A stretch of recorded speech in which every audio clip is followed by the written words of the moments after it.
Hidden deep in America's wilderness are stories too strange and too chilling to ignore. From torn-apart cabins to blood-soaked trails, these 6 terrifying encounters all share one thing. Something unnatural, silent, and brutal was out there. Authorities dismissed the signs. Survivors whispered the truth, and in every case, the evidence didn't quite add up. These are the stories people weren't supposed to tell until now. Watch closely. Something is still lurking in the dark. In November 2024, the Cooper family spent Thanksgiving at their remote cabin in the dense forests of the Pacific Northwest. This year, it was just the immediate family, Mark and his wife, Emily, along with their 2 children, Luke and Sarah. It was a tradition they had maintained for over a decade, a peaceful retreat from the pressures of everyday life. The cabin, perched on the edge of a rugged clearing, was isolated from the nearest neighbor by miles of thick trees and winding trails. Mark, a quiet and patient man in his 40s, was an experienced hunter, well acquainted with the dangers the wilderness posed. Emily, his wife, had always shared his love for the outdoors, even though she was more comfortable with the cozy comforts of home. Luke, their 15-year-old son, was eager to prove himself to his father, while 12-year-old Sarah was just happy to be with her family, always the curious one, asking questions about the woods around them.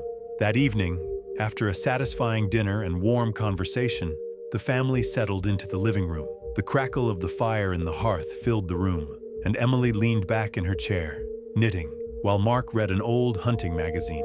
Luke and Sarah were absorbed in a game of cards.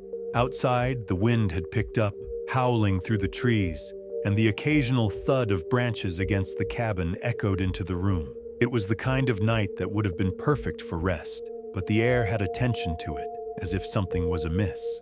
Suddenly, the sound of a heavy thud against the wall made Emily drop her knitting. The firelight flickered, and the house seemed to shudder. At first, they thought it was the wind, but the noise came again, louder this time, followed by a distinct scraping sound, like something huge was dragging across the outside of the cabin. Mark stood, motioning for everyone to stay quiet. He was already moving toward the front door when another impact rattled the cabin, shaking the windows. Something was out there, something powerful. Mark reached for his rifle, always kept by the door, and peered out through the small, fogged-up window. Nothing, just the darkness of the forest. But the air felt alive with danger. The wind howled again, but now there was something else. A guttural growl. It wasn't an animal Mark recognized. It was deep, almost human-sounding, but primal, menacing. His pulse quickened.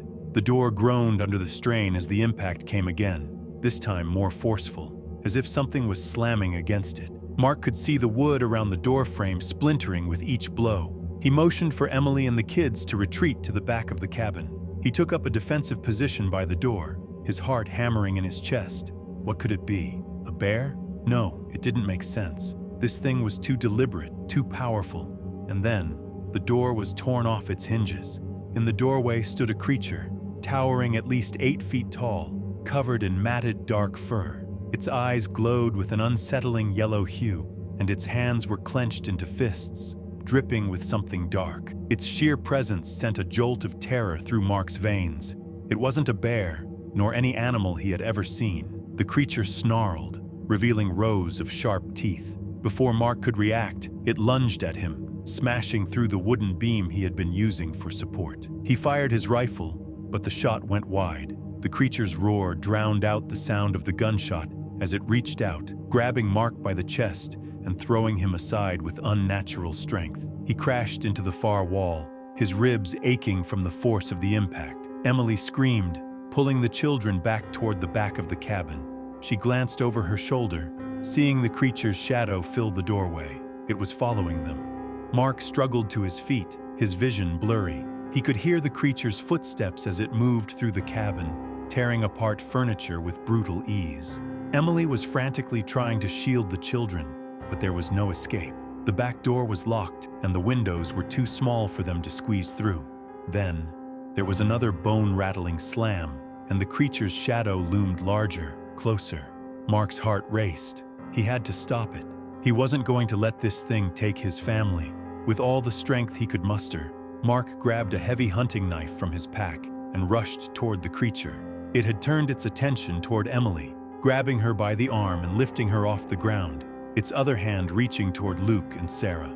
Mark dove at the creature's legs, slashing at the tendons.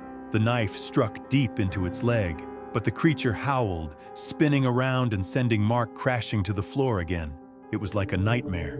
No matter how much he fought back, the creature was too strong. It tossed Mark aside like he was nothing more than a rag doll. Emily, still clutched in its grip, struggled, her eyes wide with terror. She had no weapons.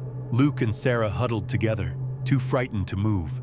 Then, the creature stopped. It dropped Emily to the floor, its glowing eyes shifting toward the back of the cabin. Mark could see it now. There were more sounds, more crashes from the trees outside. The creature was no longer interested in them. It turned, and without another glance, it bolted toward the forest. Mark staggered to his feet, his heart still racing.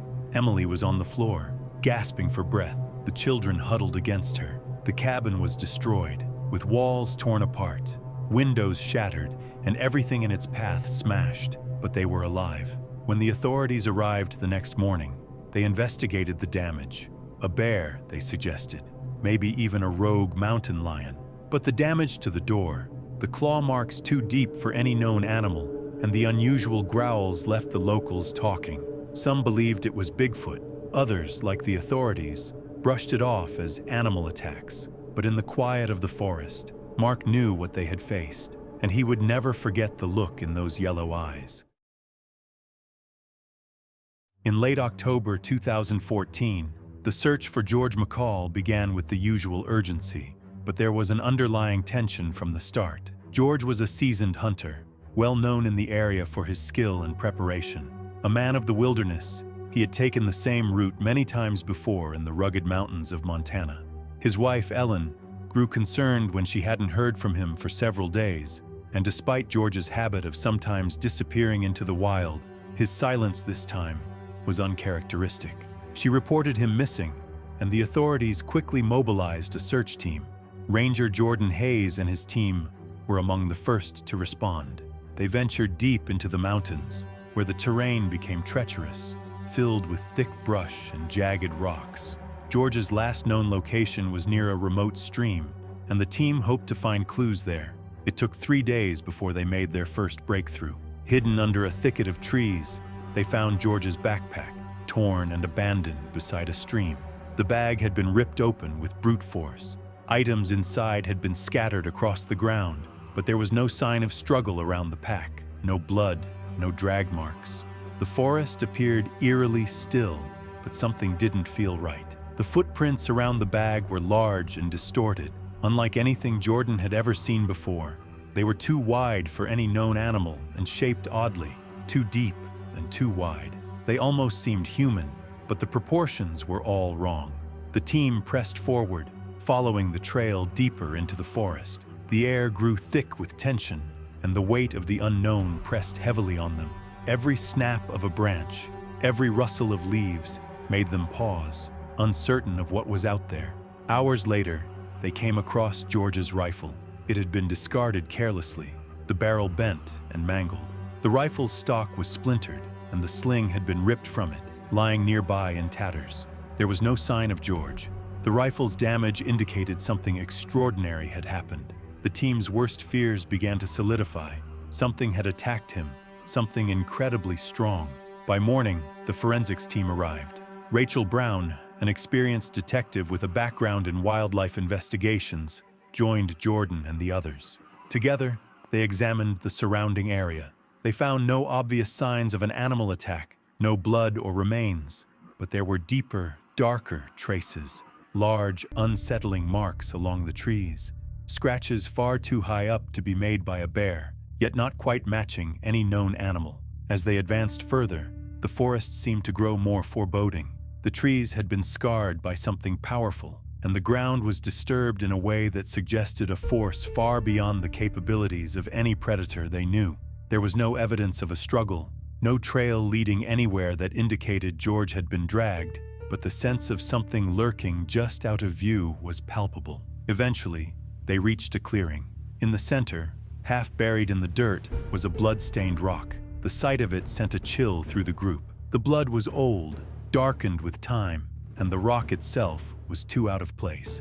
It didn't fit with the rest of the forest. The damage to it didn't suggest an animal's attack, but something deliberate, something methodical. The forensic team studied it, but there was little they could deduce beyond the obvious. The rock had been used as a weapon. It was an unsettling detail that hinted at something monstrous. The further they traveled into the forest, the more unnerving the signs became. There were deep gouges in the bark of trees, high up, too high for any bear or known animal to have made. The gouges weren't random. They were calculated, as though something with incredible strength had been marking its path through the forest. The strange prints appeared again, leading them deeper into the wild. They had been tracking for hours when they found him. George McCall was lying on the ground, his body twisted. He was face down, his limbs splayed out in a way that suggested he had been thrown, not fallen. His clothes were shredded, and his rifle was nowhere to be found. The ground around him was disturbed, as though something large had moved through the area, trampling the earth in its wake. Rachel and Jordan approached cautiously. The body was cold, the skin pale, and there was a horrific look of terror frozen on George's face. His eyes were wide open, the whites stark against the darkness of his pupils. There were no visible wounds on his body, but his expression alone told them everything they needed to know. Whatever had killed him had frightened him to his core before it struck. Around the body, the investigators found more clues. There were no typical animal injuries, no bite marks or claw scratches. Instead, the ground was littered with the remnants of George's gear, fragments of clothing, pieces of his pack, and signs of something powerful dragging through the earth. It was clear now that whatever had attacked him was not an animal in the conventional sense. It had been something far larger, far more capable of destruction. The team began to piece together the details, but the more they examined the scene, the more questions arose. The tracks were unlike any they had ever encountered, and the signs of force were far beyond the natural strength of any creature in the area. They had no answers, only more mystery. The body showed no obvious cause of death, but the terror that lingered in George's wide, unblinking eyes told a different story, one that no amount of forensics could explain away. By the time the team returned to camp, the conclusion was clear. There were no concrete answers. The authorities had no official explanation for George's death, other than the possibility of a wild animal attack. But the evidence, the strange tracks, the claw marks too high up, the mangled rifle, left Rachel and Jordan with lingering suspicions. Some locals whispered about a creature in the woods, a thing that matched no known animal. Others were more vocal, calling it Bigfoot. But the authorities dismissed the claims, suggesting a bear or some other animal might be responsible. Still, in the back of Rachel's mind, the unanswered questions remained. Whatever had killed George, it wasn't something that could be easily explained, and the wilderness held its secrets, as always.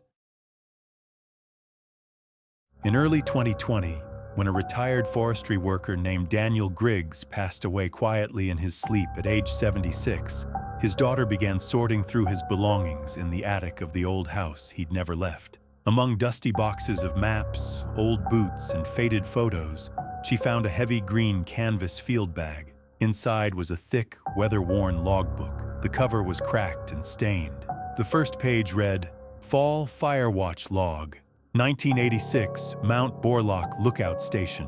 What followed was a chilling account that had never been shared with anyone. In October 1986, Daniel had taken an extended assignment as a seasonal fire watcher in the mountains. The station stood on stilts at the edge of a cliff, built in the 1950s, rarely used now. His only tasks were to monitor lightning strikes, scan the valley for smoke, and radio updates twice daily. The first weeks had been uneventful. The skies were clear. He noted the changing leaf colors, the thinning animal tracks in early frost, and the silence that settled in before the snow came. He passed the time by logging weather changes, tracking bird migrations, and chopping wood. But on the entry dated October 23rd, the handwriting changed, more rushed, uneven. He had written that he woke up at 3:12 a.m. to a loud thud below the cabin. The stilts groaned slightly, followed by what he thought were heavy steps in the dirt. Thinking it was a bear, he lit his lantern and waited, but nothing more happened. At daylight, he went down with his rifle. What he found disturbed him. Large footprints circled the base of the tower, far too large to belong to any man. The stride length was almost illogically large. He noted in his log that he placed his boot beside one of them for comparison. His size 11 boots were dwarfed by the track. He measured it crudely with a stick, 17 inches long. No claw marks. The heel and toe impressions were oddly human. He returned to the cabin with unease. That night, the noises returned. He described low, breathy huffs outside the walls and something brushing the wooden support beams.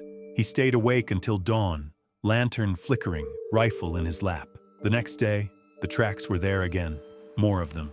One was on the steps. He stopped radioing in.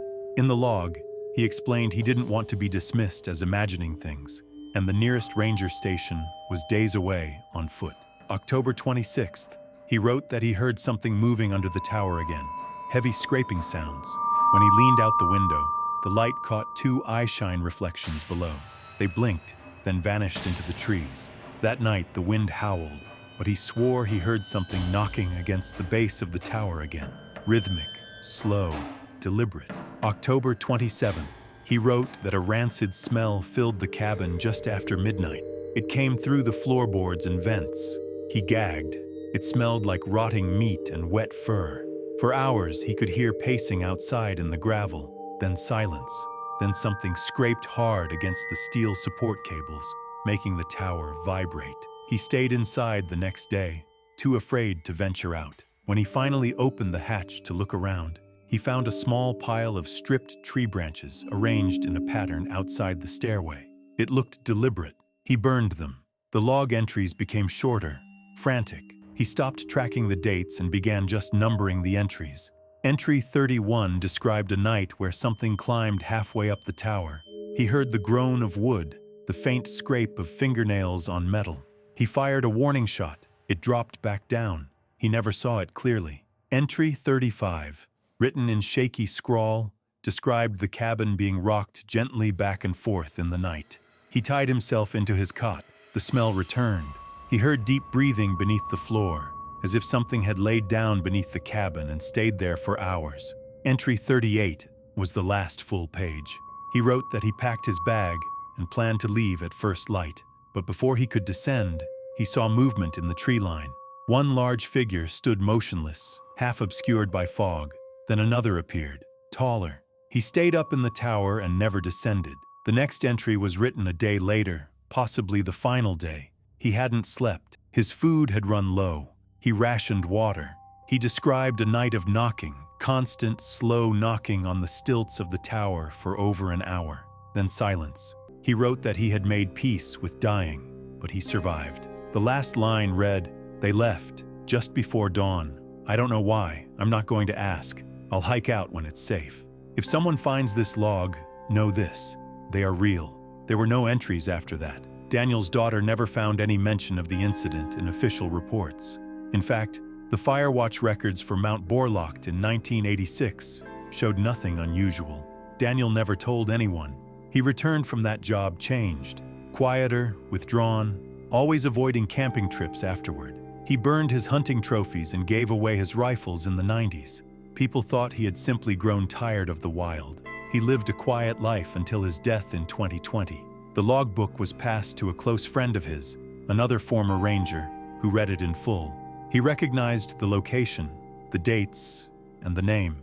He confirmed that the mountain had long been the subject of local legends. Tales of strange creatures and unexplained sounds passed between rangers, but never reported formally. The logbook was kept private out of respect for Daniel's wishes, but a scanned copy began to circulate anonymously online later that year, reigniting the debate. Some believed it was fiction. Others, especially those who had worked in the deep forests of the Northwest, did not. And Mount Borlaug has remained abandoned ever since. In July 2013, two friends, Travis Hale and Eric Monroe, set out for a 3-day backpacking trip in the mountains along the Idaho-Montana border. Both were experienced hikers, in their early 30s, with years of backpacking under their belts. Travis worked as a forest surveyor, and Eric was a biology teacher who loved wildlife. They had planned the trip to coincide with a rare window of clear weather during an unusually wet summer. The first day passed uneventfully. They followed a lesser-known trail that cut along a ridge and dipped down into thick alpine forest. That night, they made camp near a stream, built a fire, and noted how quiet the woods were. It wasn't unusual at that elevation, but even so, Travis remarked that he hadn't heard a single bird since they'd entered the deeper part of the forest. Eric shrugged it off, blaming the change in elevation or shifting weather. On the second day, things began to change. They followed the trail into a narrow pass with steep rock walls on either side. There were no signs of other hikers. About halfway through the pass, they came across something strange, a shattered elk skull, freshly broken. The antlers had been ripped away, not cleanly snapped, torn off. Nearby, torn pieces of hide were scattered across the trail. No tracks, no signs of a predator dragging the carcass. Eric crouched to inspect it and noticed large indentations in the dirt beside the rocks. He assumed it was a bear at first, but the shape wasn't right. It looked bipedal, and the spacing between the prints was wider than any bear could make. They kept moving. That night, they didn't make a fire. Something about the atmosphere felt wrong. They camped off-trail in a densely wooded area. Around midnight, Travis woke up to what he thought were footsteps outside the tent. Heavy, deliberate. He froze, heart hammering. The sound moved slowly, then stopped. In the morning, both men were pale. Eric said he'd heard breathing outside his side of the tent. They found no prints, no torn gear, nothing out of place. They packed quickly and got back on the trail. By noon, they reached a stretch of exposed hillside. That's when they noticed the silence again. No birds, no insects, no breeze, just stillness. Travis scanned the tree line and saw something move. Tall, dark, and fast, gone before he could track it with his eyes. Eric didn't see it, but believed something was nearby. They started moving faster, abandoning the idea of staying out a third night. As they descended into the next valley, they lost the trail. The markers had been knocked down or were missing entirely. Travis knew the area from topographic maps and tried to lead them toward a fire service road a few miles east, but the terrain was unforgiving and their progress slowed. Late that afternoon, they found a clearing where several saplings had been twisted and snapped off 5 or 6 feet from the ground. Not chewed, not broken by wind, snapped with force. The wood was still green and fresh. Some of the trees were stripped of bark in long vertical gouges. The smell in the air had changed too, musky, almost sour. They moved quickly, not speaking. The sun was dropping behind the ridge when they heard it. Something large crashing through the brush above them, fast and purposeful. They broke into a run, branches clawing at their arms, the crashing sound growing louder. It didn't sound like an animal fleeing. It sounded like something charging. Eric was the first to fall. He tripped over a root and tumbled into a small ravine. Travis scrambled down to help him, but they both froze when they heard a loud huff above them, low, guttural, angry. Then came the sound of wood cracking. A log or branch was thrown, smashing into the trees just feet from where they crouched. Bark exploded in the air. They never saw the creature directly, only the shape, broad-shouldered, 2 legs, black fur. It moved fast through the trees without stumbling. Travis dragged Eric to his feet. His ankle was twisted, but he could limp. They moved downhill as fast as they could, sticking to the denser woods to avoid being visible. The crashing sounds faded, but the fear didn't. They stopped only when full darkness settled, and Eric collapsed in exhaustion. They found a hollow under a rock shelf and stayed there all night. They didn't sleep. By morning, the woods were quiet again, but not in a peaceful way. They pushed forward, following a dry stream bed until they finally reached a Forest Service road. Hours later, a fire crew spotted them and gave them a ride back to the ranger station. Eric was treated for a sprained ankle and dehydration. Both were interviewed. They told the rangers they'd encountered something on the mountain, some large animal that charged them. They described the damage to the trees, the missing trail markers, the rock throw, the speed. The rangers took notes, but offered no explanation. When pressed, they suggested it was likely a territorial bear or moose. although neither animal matched the behavior or speed they described. No official report ever mentioned a Sasquatch, but Travis and Eric knew what they had seen, even if they never used that word. The area they hiked through had long been the source of whispered stories, strange howls at night, missing hunters, torn tents found in untouched wilderness. Travis never hiked again after that. He moved back to Spokane and gave away all his gear. Eric taught for a few more years, but eventually left the Pacific Northwest entirely. Neither man ever went public with the story. Only a handful of close friends ever heard it, but they never forgot what happened in those woods in 2013, and neither did the forest. In early September 2017, Jack Lindholm traveled alone to his family's fishing cabin near a lake in southern Alaska. He was 61, weathered from years of crab fishing, and preferred solitude. His cabin sat 12 miles from the nearest access road, reachable only by river or foot. Jack made the trip every fall to fish trout, smoke meat, and reset his traps before winter. The cabin had been in his family for 2 generations. It was simple: logs, tin roof, 1 room, a stove, and 2 small windows. Jack brought only what he needed: a rifle, a rod, and enough supplies for 2 weeks. He didn't bring a radio. He liked the silence. For the first 10 days, everything felt normal. Jack fished in the mornings, checked his lines, and smoked his catch. The forest was thick, and the river ran slow.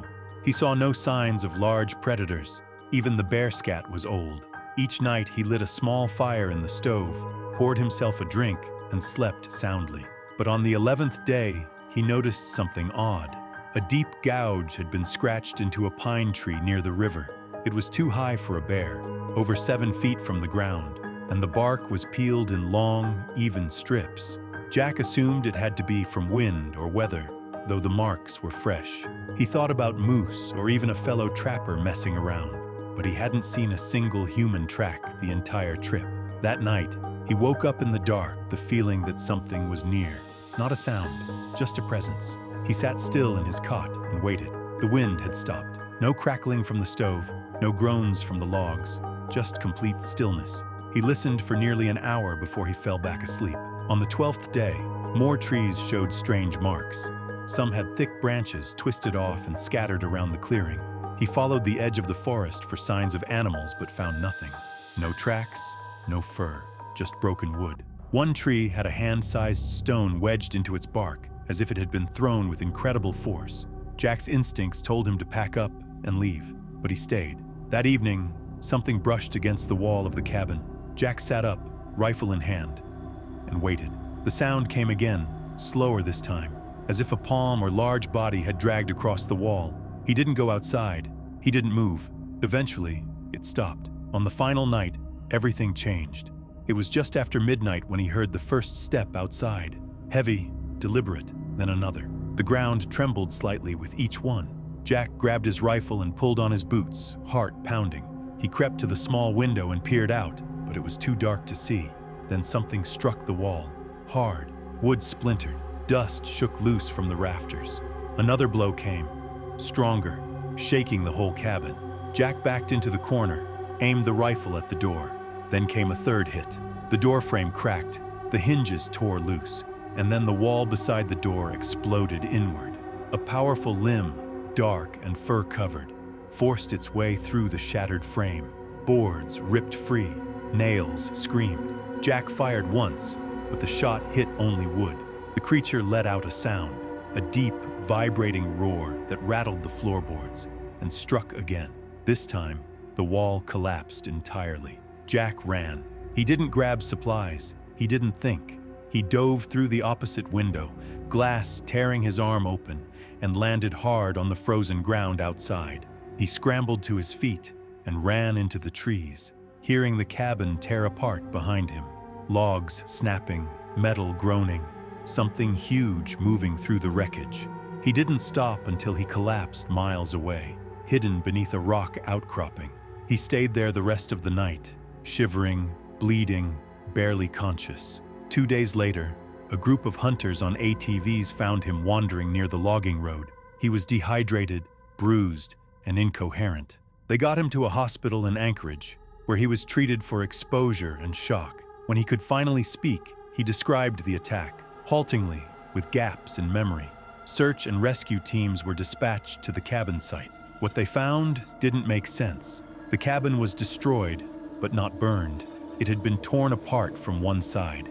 Walls ripped down, support beams snapped like toothpicks. The roof had caved in on itself, as if something enormous had collapsed it. No bear claw marks, no sign of fire, no human vandalism. The stove was intact. The supplies were untouched. Investigators logged it as a possible bear attack, citing Jack's trauma and poor visibility at night. But several officers noted the way the cabin had been dismantled. Bears maul and tear, but they don't pull apart buildings with precision. They don't throw logs. They don't leave behind rocks embedded in trees. No photos of the creature existed. Jack hadn't brought a phone. He never spoke publicly again. When questioned, he simply said he was lucky to be alive. Privately, he told one of the hunters that it wasn't a bear. It walked on two legs. It had eyes that reflected red in the dark. It smelled like wet death, and it didn't just attack the cabin. It had stalked him for days. The official report remained inconclusive. Jack never returned to the cabin. He left Alaska the following spring and moved south to live near his sister in Oregon. The family sold the property, but no buyers came forward. Locals said the woods near the lake felt wrong now, and the cabin ruins still sit where they fell, untouched, silent, waiting. In the summer of 2016, a small town in Northern California sat in a basin surrounded by thick forests and craggy hills. The population was under 600. Most people worked in logging, tourism, or retired early, and stayed because it was quiet. Nothing unusual ever happened there, until the sightings began. Over several months, scattered reports came in. Campers said they heard strange vocalizations, howls that didn't match coyotes or bears. A hunter claimed something large walked past his blind at night, shaking the ground with each step. Dogs refused to go into the woods. And then someone found a shredded deer carcass in a clearing, ripped apart with no bite marks. Its bones snapped and twisted. Sheriff Alan Kramer didn't put much weight behind the rumors, but he'd worked the county for 30 years and knew when something felt off. Too many accounts, too close together, no photos, no tracks, just fear. The department quietly opened an internal file and advised locals to be cautious near certain trails. The public wasn't told more than that. Deputy Tyler Merrow, 26, was new to the force. Ambitious, sharp, and not yet worn down by years of routine, he believed there was something out there. He'd read all the incident reports, noticed a pattern near the ridge. The sightings clustered along a stretch of forest near a dry riverbed. Tyler requested to investigate, but was told to stand down. Still, he made plans on his own. One Friday afternoon in late July, Tyler parked his truck near an old ranger station and set out on foot. He told the department he was off duty and didn't carry a radio. He brought a sidearm, a backpack with food and water, a map, and a notebook. His plan was to hike deep into the woods, set up camp, and observe. The first day was uneventful. The forest was thick and still. He moved quietly, marking trees with red cloth so he wouldn't get lost. That night, he camped near a rocky bluff. He noted in his journal that the forest felt heavier than it should, like it was waiting. On the second night, things changed. Around midnight, Tyler heard something move through the trees. Slow, deliberate steps, heavy enough to rattle pine cones loose from the branches. He waited, heart pounding, gun drawn. The sound circled the camp once, then vanished. No animal showed itself. In the morning, he found no prints, but the cloth marker he'd left nearby had been torn down and knotted around a tree limb 10 feet off the ground. He hiked deeper. By evening, the forest had grown darker and more twisted. Fallen logs blocked the path, and the underbrush seemed disturbed. He found piles of snapped branches, shaped into crude arches, and scat he didn't recognize, too big for any predator in the area. That night, Tyler didn't sleep. The first sound came just after 1 a.m., a low, vibrating grunt that came from the ridge above. Then came the crashing of something enormous, barreling downhill through the trees. He barely had time to grab his flashlight before the first blow hit his tent. It didn't tear, it exploded. Canvas flew apart, poles snapped. Tyler rolled aside just as a shape barreled through the wreckage, smashing everything in its path. He glimpsed a wall of dark fur, arms like tree trunks, and eyes that reflected red in the beam of his flashlight. He fired once. The shot lit up the trees but did nothing to slow it. It lunged again, grabbing his pack and hurling it 50 feet into the trees. Tyler ran. He didn't look back. Branches slashed his face. Thorns ripped open his legs. The thing chased him, crashing through brush, grunting, breathing loud and deep. He veered off a slope and tumbled into a dry creek bed, hitting rocks and snapping his ankle. He crawled beneath an overhang and held his breath, praying it wouldn't find him. It came close. The heavy footsteps passed above him. For a moment, it paused, sniffed the air, then moved on. He stayed hidden until dawn, blood soaking his clothes, unable to move his leg. He spent the day dragging himself back toward the road, using a broken branch as a crutch. It took him until evening to reach a ranger outpost, where a crew found him slumped by the gate, dehydrated and barely conscious. The sheriff drove to the hospital himself. Tyler's wounds included 3 broken ribs, a fractured ankle, and deep cuts on his back and shoulders. His report was clear. He had been attacked by a massive bipedal creature, at least 8 feet tall, covered in dark hair, with a smell like rotting meat and stagnant water. Sheriff Kramer took his statement, but filed the official report differently. The department labeled the injuries as the result of a possible bear encounter. They cited confusion, fear, and exhaustion as reasons for Tyler's unusual description. But not everyone believed that. Locals talked about what really happened. They knew bears didn't tear apart camps like that.